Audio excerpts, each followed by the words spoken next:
पुणे जिल्ह्यातील 12 ज्योतिर्लिंगापैकी एक असलेल्या श्री क्षेत्र भीमाशंकर मंदिराबाबत भाविकांसाठी आनंदाची बातमी आहे. मंदिर येत्या 15 जून 2026 पासून दर्शनासाठी पुन्हा खुले होणार असल्याची माहिती प्रभारी जिल्हाधिकारी गजानन पाटील यांनी दिली आहे.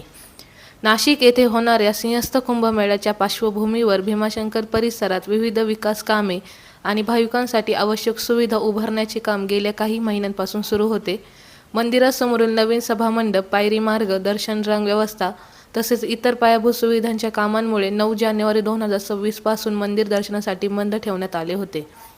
या कालावधीत सभामंडप उभारणी, परिसर सुशोभीकरण, स्वच्छता, सुरक्षितता आणि गर्दी व्यवस्थापनाची कामे वेगाने पूर्ण करण्यात आली. देवस्थान ट्रस्ट, प्रशासन, ग्रामस्थ आणि भाविकांच्या सहकार्यामुळे अवघ्या 5 महिन्यात ही कामे अंतिम टप्प्यात पोहोचली आहे. भाविकांसाठी पिण्याचे पाणी, स्वच्छतागृह, विश्रांती सुविधा, नियोजित दर्शन रांगा तसेच आपत्कालीन सेवांची व्यवस्था करण्यात आली आहे. गर्दीच्या काळात ऑनलाईन दर्शन नोंदणी आणि दर्शन व्यवस्थापनासाठी आधुनिक तांत्रिक सुविधांचाही वापर केला जाणार आहे.